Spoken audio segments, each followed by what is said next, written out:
Nobody was laughing when the final gavel fell, but they were all laughing that night in October. They laughed when Clara spoke about the $6 she had spent, laughed at the image of her gathering fallen things from the damp earth. The sound had been crystalline and sharp, the kind of laughter that wasn't meant to share joy, but to create a boundary, a wall between their world and hers. It was the polished, cruel laughter of people who believed they were untouchable. By the end, the only sound in a room full of those same people would be the rustle of a single old piece of paper, a sound that would dismantle an empire and prove that the most valuable things are often buried, waiting for the right person to see their worth. The evening had been orchestrated by Eleanor Sterling, a woman who moved through her palatial home as if she were a surgeon and the world was her operating theater, a place to be cut, arranged, and sutured according to her precise specifications. Clara felt less like a guest of honor and more like a curious specimen pinned to a board. She was Julian's fiancée, a fact that Eleanor seemed to treat as both a victory and a problem to be managed. The engagement party was a glittering affair, filled with people whose names were etched onto buildings downtown. Their smiles were as bright and hard as the diamonds on their fingers. Clara sat beside Julian at the head of a long mahogany table that reflected the chandelier above like a dark, still lake.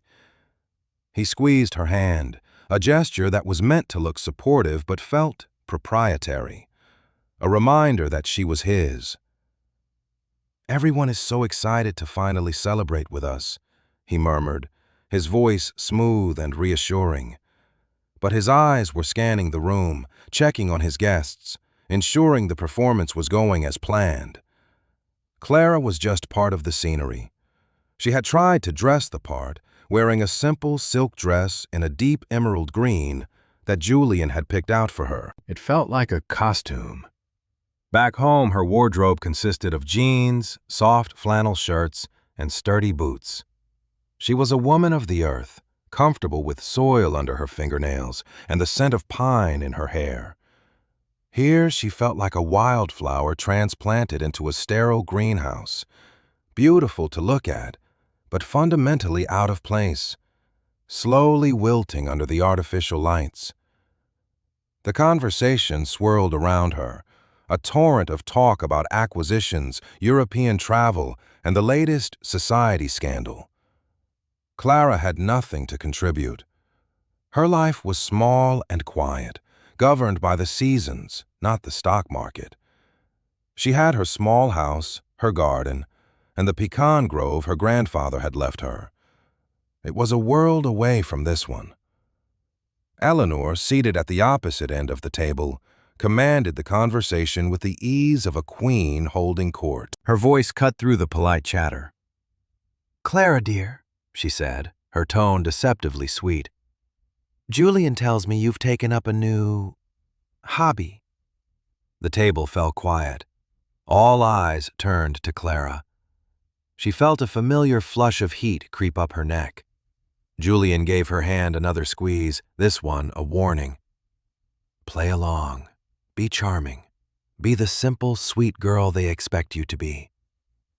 "Oh, it's nothing really," Clara said, her voice barely a whisper. "Just a little project."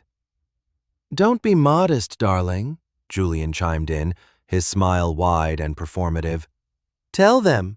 It's adorable." Adorable. The word landed like a stone in her stomach. It was the word he used for puppies, for children, for things that were amusing but not to be taken seriously. She took a small sip of water, the crystal glass cold against her lips. "There was a big storm last week," she began, trying to keep her voice steady. "It knocked down a lot of pecans from the old groves out by my place. The orchard owner was just going to let them rot, so I offered to buy them." A man with a silver mustache chuckled. "Buy them? I thought you said they were on the ground." "They were," Clara confirmed. "He said if I was willing to gather them myself, I could have the lot for $6. It was about 400 pounds worth. A delicate tinkling laughter erupted from a woman dripping in sapphires. $6? My dear, that's not even the cost of the valet. What on earth are you going to do with 400 pounds of rotting nuts? Clara's flush deepened. They're not rotting. They're perfectly good. I'm going to make pecan brittle. It's an old family recipe. This was met with a moment of stunned silence, followed by a wave of poorly concealed amusement. Julian's smile tightened at the edges. He had not expected her to be quite so earnest. Eleanor leaned forward, her expression a perfect mask of polite concern. "Clara, sweetheart," she said, her voice dripping with condescension. "That's very resourceful of you. But you're going to be a sterling now. You must understand the optics of the situation." "The optics?" Clara asked, genuinely confused. "The fiancé of Julian Sterling, heir to the Sterling development empire, on her hands and knees in the mud picking up garbage," Eleanor clarified, her voice like ice. She turned to the rest of the table, a conspiratorial smile playing on her lips. "Can you imagine?" The laughter this time was louder, less restrained. It echoed off the high ceilings and the polished floors. Clara felt every eye on her, pinning her in place. She looked at Julian, a silent plea for him to intervene, to defend her. He just smiled, a tight, strained smile that didn't reach his eyes. He leaned in close, his breath warm against her ear. "Just laugh it off, honey. It's a funny story." But it wasn't funny to her. It was a story about saving something good from being wasted. It was a story about her heritage, her grandfather's memory. It was a story about who she was. Eleanor delivered the final, killing blow. She raised her wine glass, a silent command for attention. "Let's be clear, shall we?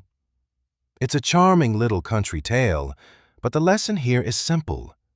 You spent $6 on literal garbage, Clara. It's embarrassing. A sterling woman does not pick things off the ground." The phrase hung in the air, sharp and glittering and cruel. A sterling woman does not pick things off the ground. It was a proclamation, a rule, a judgment. It defined her as outside, as less than, as something to be corrected and molded.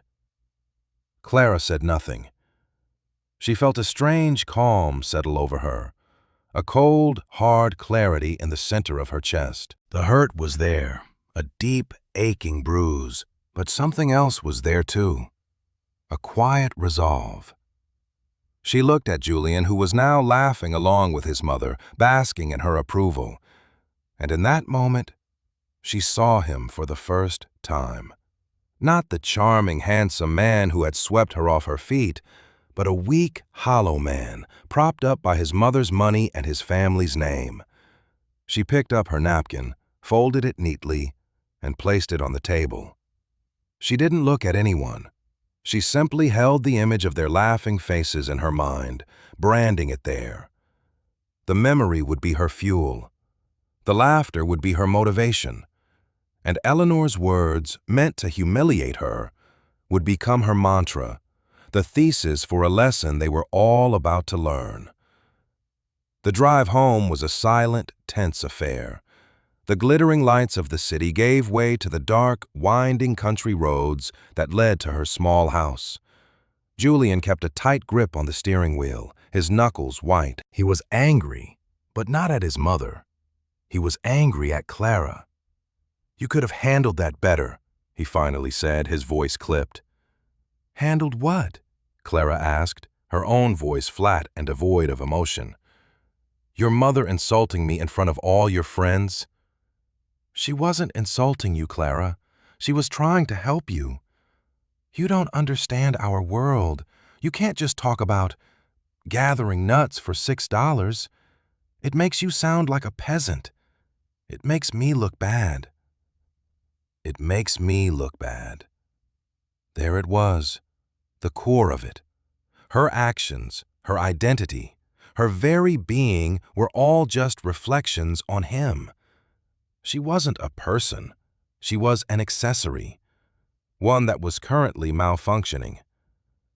"I'm sorry my life isn't as polished as yours, Julian," she said, looking out the window at the familiar shapes of the oak trees lining the road. "It's not about being polished. It's about being smart," he snapped. "My mother is offering you a chance to become part of something huge, and you're embarrassing her with stories about your little farm projects. You need to start thinking bigger. You need to start thinking like a Sterling." Clara turned to look at him, at his handsome profile illuminated by the dashboard lights. His jaw was set, his lips a thin, hard line. The charming mask had slipped, and for the first time, she wasn't frightened by what was underneath. She was just disappointed. When they arrived at her house, he didn't get out of the car. He put it in park and turned to her. "Look, I'm sorry if Mother was a little harsh, but she's right. You need to leave all this behind. The little house, the pecans. It's not who you are anymore." "Isn't it?" she asked softly. "Then who am I, Julian?" He sighed, frustrated. "You're my fiancée. You're going to be my wife. That's all that matters. Now I have an early meeting tomorrow. I'll call you." He leaned over for a kiss, but she turned her head and his lips brushed her cheek. It felt cold, dismissive. She got out of the car and watched as his expensive sports car sped away, its red taillights disappearing into the darkness. She stood there for a long time, the cool night air a welcome relief after the stuffy, suffocating atmosphere of the party. The scent of damp earth and wood smoke filled her lungs, a scent that felt like home. Inside, her house was quiet and comforting. She walked into the kitchen and saw the huge burlap sacks filled with pecans leaning against the wall. 400 pounds of them. $6 of garbage. She ran her hand over the rough texture of a sack, the reality of the pecans a grounding force. They were real. They were hers. She went to a bookshelf in the living room and pulled out a worn, leather-bound book. The cover was faded, the pages soft with age. It was her grandfather's recipe book. She opened it to the page for Grandpa Miller's world-famous Pecan Brittle. The recipe was written in his familiar, spidery handwriting, but it was what was tucked into the back of the book that she was looking for. She carefully pulled out a folded, yellowed piece of paper. It was the deed to the pecan grove and the 20 acres of land it sat on. Tucked inside it was another, even older document, a geological survey from the 1950s that her grandfather, a man who trusted rocks more than people, had commissioned. He had always been eccentric, a bit of a dreamer. He had told her stories about the land, about its hidden secrets and its real worth. "Never sell the land, Clara," he had told her, his voice raspy with age, just a few weeks before he passed. He had tapped the old recipe book. "Everything you need to know is in here. The recipe for a good life and the recipe for security. Don't ever let anyone tell you what it's worth. You'll know when the time is right." Clara had always thought he was being sentimental, speaking in metaphors. She thought the security he meant was the comfort of having a home, a place that was hers. She had loved him for his stories, for his gentle wisdom, but she had never taken his cryptic warnings literally. Until tonight. A sterling woman does not pick things off the ground. The words echoed in her mind, but they had lost their sting. Now they sounded like a challenge. She looked down at the old survey in her hands. It was covered in technical jargon and complex diagrams that she had never bothered to understand. But there were words circled in her grandfather's red pen. Words like pegmatite, spodumene, and lithium. Words that meant nothing to her, but had clearly meant something to him. She felt a shift inside her, a hardening of her grief into a cold, clear anger. They had laughed at her. They had called her embarrassing. They had dismissed her world as garbage. They had no idea what they had just done. They hadn't just insulted a simple country girl. They had awakened the granddaughter of Thomas Miller, a man who knew the value of the ground beneath his feet. The next morning, Clara didn't wait for Julian's call. She called her best friend Maya. Maya was everything Clara wasn't: sharp, cynical, and ruthlessly practical. She was an accountant who could read a balance sheet like a poem and spot a lie from a mile away. "You need to get over here," Clara said, her voice tight. "And bring your laptop." Maya arrived an hour later, a whirlwind of energy and righteous indignation. Clara had already given her the short version of the dinner party from hell. "I swear I am 2 seconds away from driving into the city and setting that woman's chemically preserved hair on fire," Maya fumed, pacing Clara's small living room. "Who says that to someone? A sterling woman does not pick things off the ground. What does that even mean? Is there a sterling manual? Does it forbid walking on grass?" "It means I'm not good enough," Clara said quietly, holding the old survey. "No," Maya said, stopping her pacing and pointing a finger at Clara.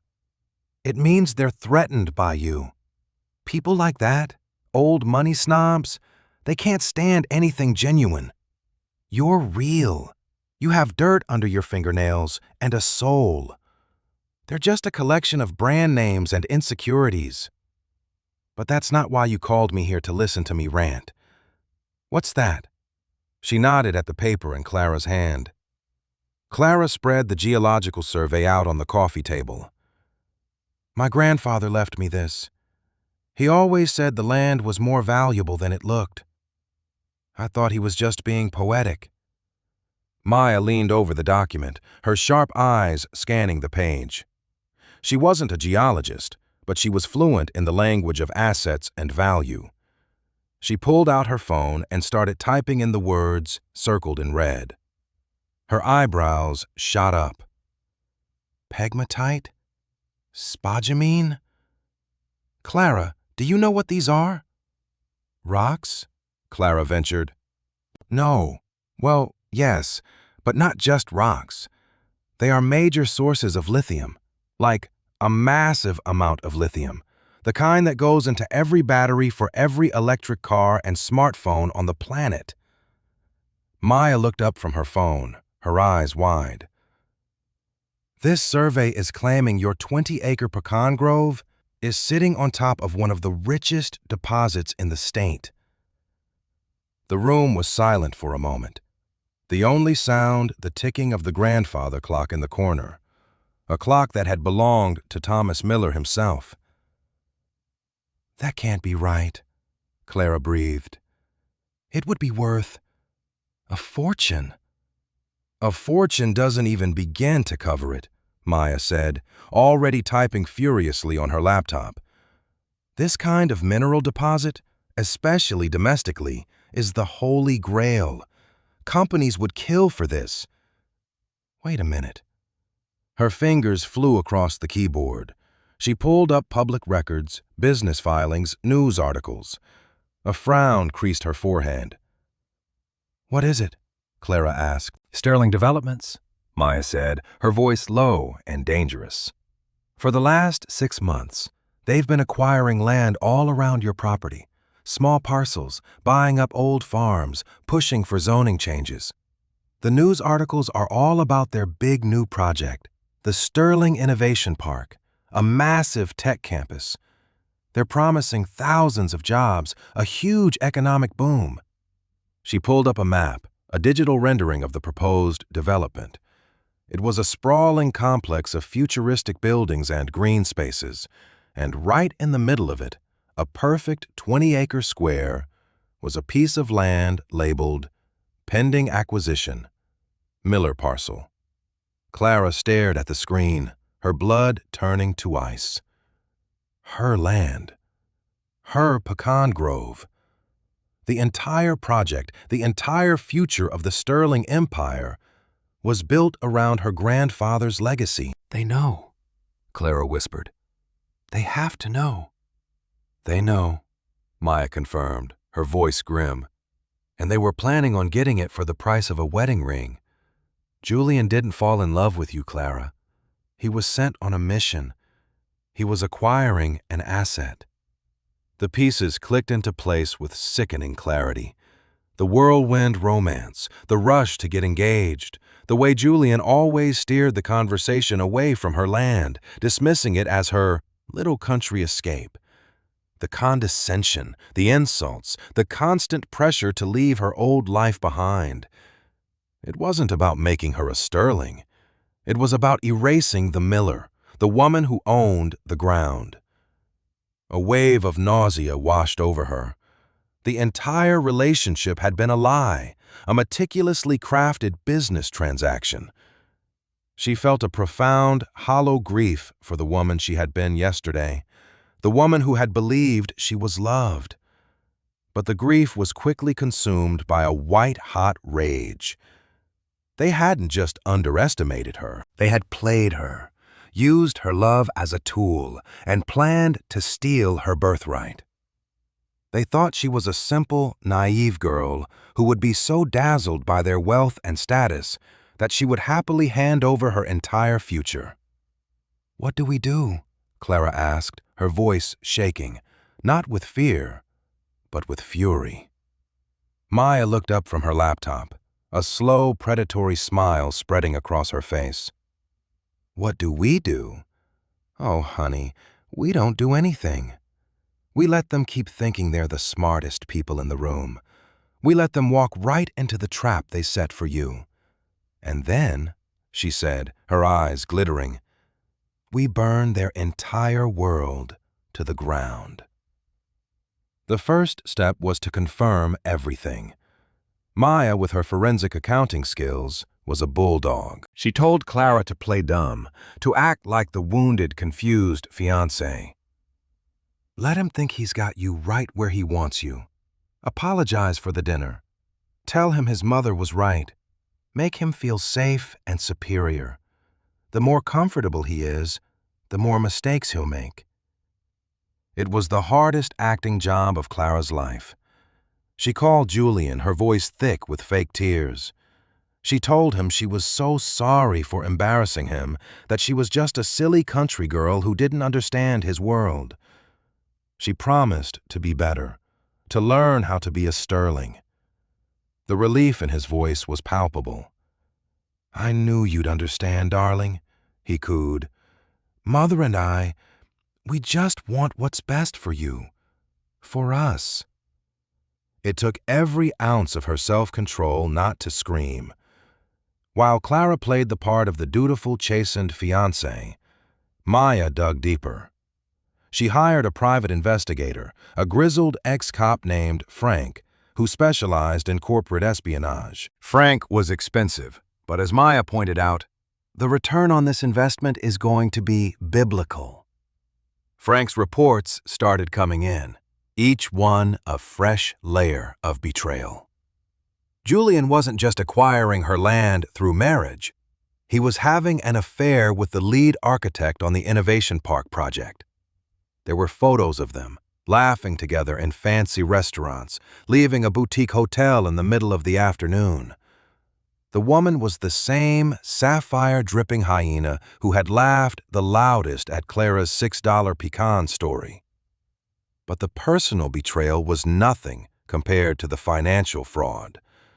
Sterling Developments wasn't just planning a new project. They were on the verge of total collapse. They had over-leveraged themselves on previous failed developments, and they were hiding massive debts from their investors. The Innovation Park was a desperate, last-ditch Hail Mary. They had secured tentative funding based on the promise that they had already acquired all the necessary land, including the crucial Miller parcel. They had forged documents, lied on financial statements, and were running a massive shell game to keep the whole thing from imploding. "They're not just trying to trick you, Clara," Maya said, sliding a thick file across the kitchen table.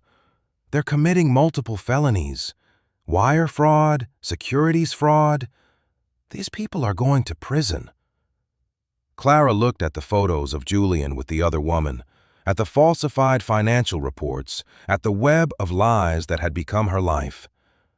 The naive girl who had fallen for a charming smile was gone.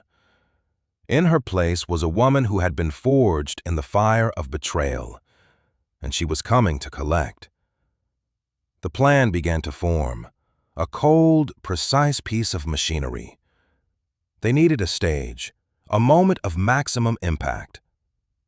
Maya found it. In 2 weeks, Sterling Developments was holding a final presentation for their primary investors, a group of old money families and venture capitalists. It was the meeting where they would secure the final round of funding, the point of no return. "This is it," Maya said, pointing to the event on the calendar. "This is where Julian and Eleanor will be at their most arrogant, their most confident. This is where we pull the rug out." Clara spent the next 2 weeks in a strange state of suspended animation. On the outside, she was the perfect fiancée. She went to lunch with Eleanor, nodding along as the older woman lectured her on flower arrangements and seating charts for the wedding. She listened to Julian's excited monologues about the innovation park, feigning admiration for his brilliant vision. Inside, she was a general preparing for battle. She and Maya met with a team of lawyers, the best corporate litigation experts in the state. They verified the authenticity of her grandfather's survey with a modern geological assessment, which confirmed the massive lithium deposit. The value was estimated in the hundreds of millions, potentially billions. She spent her nights in the kitchen, not crying but working. She shelled the hundreds of pounds of pecans, the repetitive physical task, a form of meditation. She filled her small house with the warm, sweet smell of roasting nuts and bubbling caramel.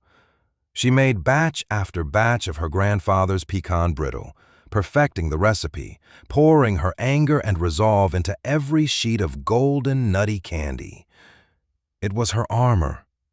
It was her history. It was the symbol of everything they had tried to take from her. The day before the investor meeting, Julian delivered the final provocation.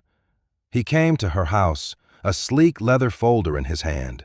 He was practically vibrating with excitement, his eyes shining with the thrill of his impending victory. "Darling, we need to sign these," he said, spreading the documents out on her kitchen table. "Just a formality, a prenuptial agreement." Clara looked at the papers. The legalese was dense, but the intent was clear. It would give him complete control over all her assets, present and future, upon their marriage. It specifically mentioned the Miller parcel, valuing it at a paltry sum, calling it undeveloped rural land. "It's just to protect the family, of course," he said, his voice smooth as silk. "We can't have any complications. That little patch of dirt your grandfather left you, we'll handle it for you. Make sure it's managed properly." He was so confident, so sure of his power over her. He saw her hesitation and mistook it for confusion. "Don't worry your pretty little head about the details," he said, patting her hand. "My lawyers have looked it all over. It's standard. Just sign here."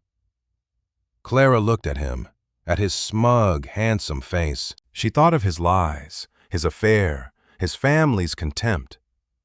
She thought of her grandfather's warning, "Don't ever let anyone tell you what it's worth." She picked up the pen. Julian beamed, his victory complete. She smiled back, a slow, deliberate smile that didn't reach her eyes. "You know, Julian," she said, her voice calm and even, "I think I'd like my lawyer to look this over first. Just a formality, of course." The beam on his face faltered, replaced by a flicker of annoyance.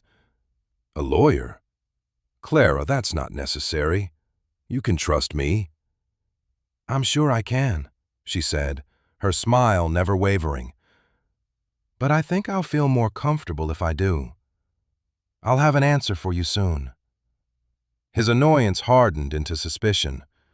He stared at her, trying to read her expression, but the naive, open book he was used to was gone. All he saw was a calm, unreadable surface.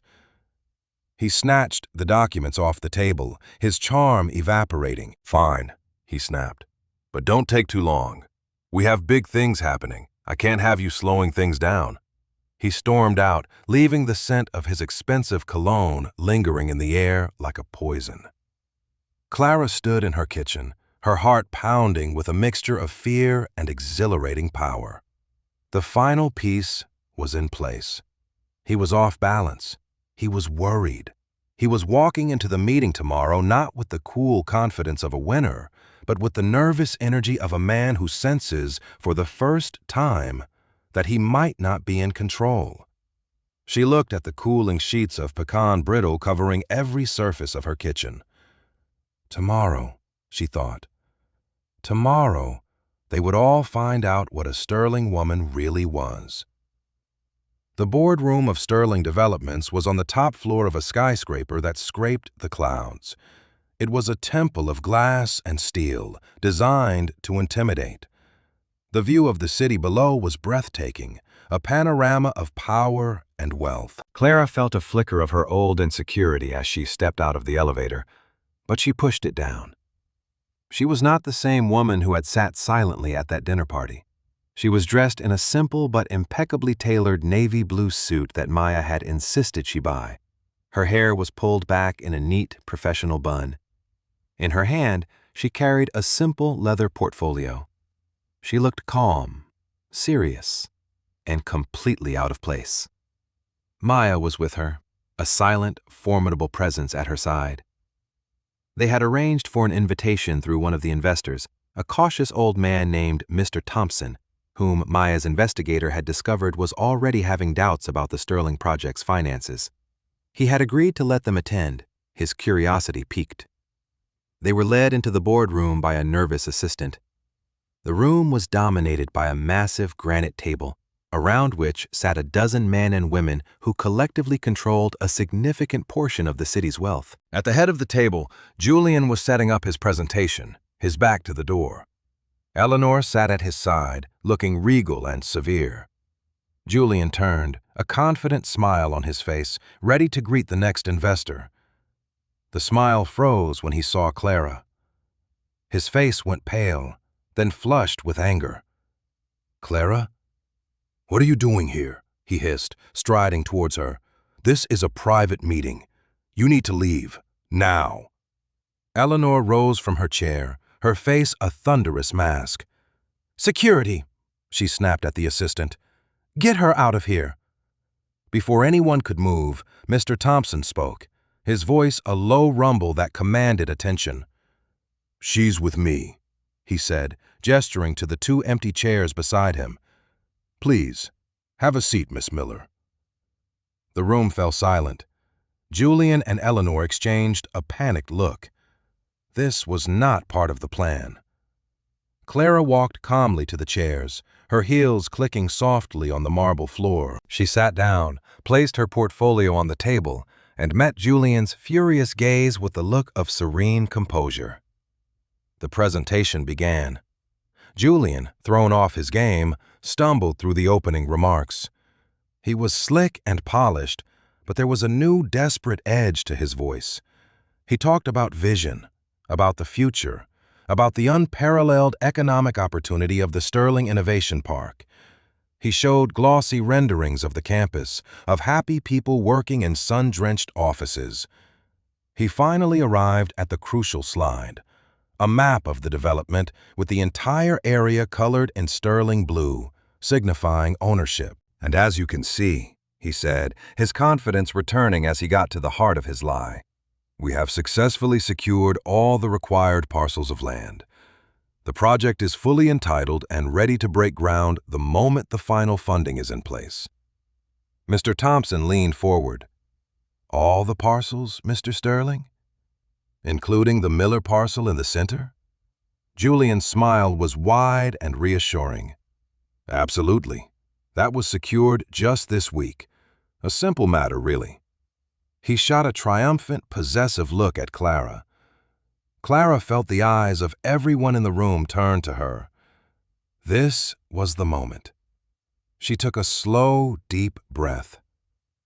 "That's interesting, Julian," she said, her voice clear and steady, cutting through the sterile air of the boardroom.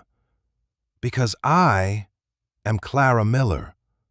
I am the owner of the Miller parcel, and I don't recall selling it to you." A collective gasp went through the room. Julian's face turned a mottled shade of red and white. "Clara, this is not the time or the place for your games. We have an agreement. Do we?" she asked, her voice still quiet, still calm. "I don't remember signing anything.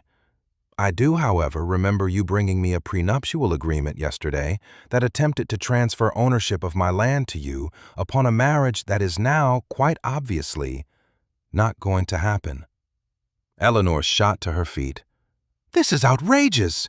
She is a confused, vindictive girl who is trying to sabotage this project out of spite. She doesn't know what she's talking about." "On the contrary," Clara said, turning to face Eleanor directly. "I know exactly what I'm talking about. For instance, I know that you have presented fraudulent documents to your investors, claiming ownership of a property you do not own. I know that Sterling Developments is leveraged to the brink of bankruptcy and is hiding hundreds of millions of dollars in toxic debt. And I know that this entire project, your family's entire future, is dependent on acquiring my land." She opened her portfolio. She slid a copy of Frank's report on their financial status across the table to Mr. Thompson. Then she pulled out another document. "You see, you thought my land was just a worthless pecan grove, an obstacle to be acquired as cheaply as possible." Julian laughed, a harsh, desperate sound. "It is! It's a patch of dirt with some dying trees. You pick garbage off the ground, for God's sake. What could you possibly know about value?" Clara looked at him, and the pity she felt was genuine. He was so blinded by his own arrogance, he couldn't see the abyss he was standing on the edge of. She slid the old, yellowed geological survey across the table. "This is a survey of my patch of dirt, commissioned by my grandfather in 1957. And this," she said, sliding a sleek, modern report next to it, "is an updated assessment from the state's top geological firm, completed last week." Mr. Thompson picked up the reports. He had his own expert in the room, a quiet man who had been sitting in the corner. He beckoned him over. The man looked at the documents, his eyes widening. He pulled a small magnifying glass from his pocket, examining the old survey, then the new one. He looked up at Mr. Thompson, his face pale with shock. "It's real," the geologist whispered, his voice full of awe. "The spodumene deposits are massive. It's one of the most significant lithium sources in North America. The value is astronomical." The room went dead silent. It was a silence unlike any Clara had ever heard. It wasn't empty. It was heavy, filled with the weight of shattered lies, dawning realization, and the colossal scale of the fraud that had just been exposed. The hum of the building's ventilation system, previously unnoticed, now sounded like a roaring jet engine. Pens were frozen in midair. The faces of the investors were masks of stone-cold fury. Julian stood there, his mouth slightly agape, his face completely drained of color. He looked from the report to the geologist to Clara. His brain, so quick and clever at deception, seemed to have stalled, unable to process a reality so completely at odds with his own. Eleanor was the first to break. "Lies!" she shrieked, her voice cracking, her carefully constructed composure shattering into a million pieces. "She forged it! It's a trick! This little gold-digging peasant is trying to blackmail us!" She lunged across the table, trying to snatch the papers from Mr. Thompson's hand. His security guard, a large man who had been standing impassively by the door, moved with surprising speed, intercepting her, his hand gently but firmly closing around her wrist. Clara looked at Julian, her gaze steady. She thought of his mother's cruel words at the dinner party, the words that had started it all. "You were right about one thing, Eleanor," Clara said, her voice cutting through the chaos. "A sterling woman does not pick things off the ground." She paused, letting the words hang in the air, then turned her gaze to the stunned investors. "She owns the ground. And this ground," she said, tapping the geological report with one finger, "is not for sale. However, I am entertaining partnership offers." The spell was broken. The room erupted. Investors were shouting into their phones, their voices a cacophony of rage and betrayal. "Sell all my sterling stock, now! Get our legal team on the line! I want them arrested!" Julian finally seemed to snap out of his stupor. He stared at Clara, his eyes filled with a dawning, horrified understanding. He hadn't just been outsmarted. He had been annihilated. "You," he whispered, the word filled with venom. "You did this." "No, Julian," Clara said, standing up, her voice devoid of triumph, filled only with a quiet, final finality. "You did this to yourselves. You were so busy looking down on me, you never thought to look at what was right under your feet." As security escorted a sobbing Eleanor and a catatonic Julian from the room, Mr. Thompson walked over to Clara. He looked at her not with pity or surprise, but with a deep, newfound respect. "Miss Miller," he said, extending his hand, "that was the most impressive piece of business I have seen in my 40 years in this city. I believe you and I have a great deal to discuss." Clara shook his hand, her grip firm. As she looked out the window at the city sprawling below, she didn't feel like an outsider anymore. She felt like she was exactly where she was supposed to be. The downfall of the House of Sterling was swift and brutal. The news of their massive fraud exploded across the financial world. The stock plummeted to zero within hours. The authorities, armed with the evidence Maya and Frank had compiled, moved in. Arrest warrants were issued for Julian and Eleanor on charges of wire fraud, securities fraud, and conspiracy. Their assets were frozen, their homes seized, their empire dismantled piece by piece. Clara watched it all from a distance, feeling a strange sense of detachment. There was no joy in their destruction, only a quiet, grim satisfaction that justice had been served. Her anger had burned itself out, leaving behind a clean, empty space, ready for something new to be built. Mr. Thompson was true to his word. He wasn't interested in buying her land. He was interested in partnering with the woman who had so brilliantly defended it. He saw in her not just an asset holder, but a visionary. Together they formed a new company, Miller Thompson Sustainable Ventures. Their first project was a complete reimagining of the Innovation Park. Instead of a monument to corporate greed, it would be a model of sustainable development.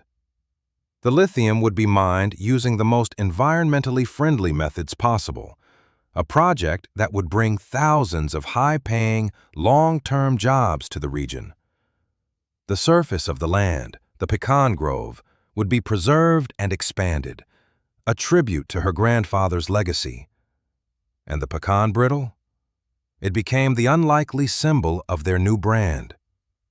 Clara, now the CEO of a multi-billion-dollar enterprise, insisted on it. They launched a gourmet food line called Grandpa Miller's, with the Pecan Brittle as its flagship product. The packaging told the story.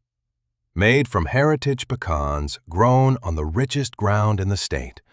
A recipe for a good life. A recipe for security. The first run of the brittle, made from the original 400 pounds of storm-fallen pecans, sold out online in less than an hour, long before New Year's. It became a viral sensation, a symbol of authenticity and underestimated value. People didn't just buy the candy, they bought the story. A few weeks after the boardroom showdown, Clara received a letter. It was from a federal penitentiary, the handwriting messy and desperate. It was from Julian.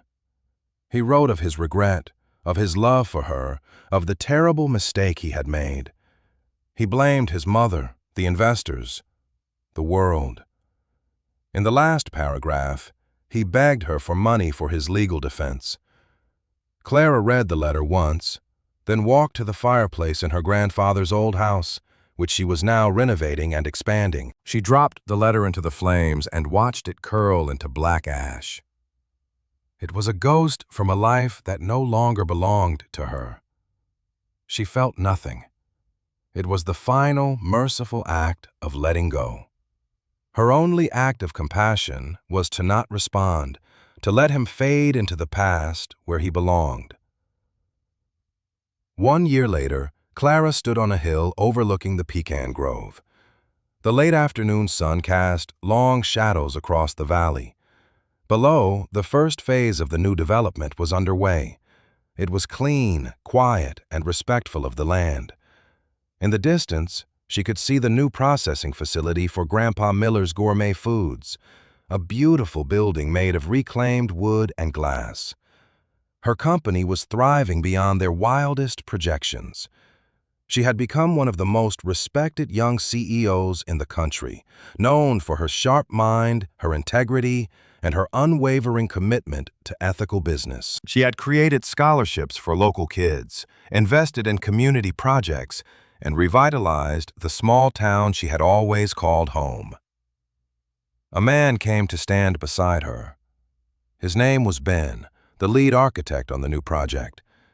He was quiet, kind, and brilliant, with warm eyes and a smile that was genuine all the way through. He didn't look at her like an asset or an accessory. He looked at her like a partner. "It's beautiful, isn't it?" he said, looking out at the valley. "It is," Clara agreed. "Sometimes I still can't believe it." "I can," he said, turning to her. "I read that story about you in the business journal, the part about the pecans. Anyone who can see the value in something everyone else calls trash is bound to build something amazing." He admired her for her mind, for her grit, for the way she had turned her pain into purpose. Her wealth was the least interesting thing about her to him. He gently took her hand. His was warm and strong, calloused from work, not soft from idleness. It felt like coming home. She thought back to that night, to the cold, cruel laughter in that glittering dining room. She thought of Eleanor's decree. A sterling woman does not pick things off the ground. It had been meant as an insult, a way to put her in her place. But her grandfather had taught her a deeper truth. The real value wasn't in the fallen fruit you could easily see. It was in the soil, the roots, the hidden foundational things that no one else bothered to look at. The world could tell you that you were small, that your passions were silly, that the things you loved were worthless garbage. But true strength, she now understood, came from trusting that quiet, steady voice inside you, the one that knew the value of your own ground. It was permission to believe in the worth of your own knowledge, even when no one else could see it. Ben squeezed her hand, bringing her back to the present. "What are you thinking about?" he asked softly. Clara smiled, a real, radiant smile that came from a place of deep, unshakable peace. She looked at the thriving land, at the promising future, at the good man standing beside her. "Pecan Brittle," she said. "I was just thinking about how it all started, with a simple recipe for pecan brittle." And she knew, with a certainty that settled deep in her bones, that she was living the life she truly deserved. She was no longer a sterling woman in training. She was, and always had been, a Miller woman, standing firmly on her own ground.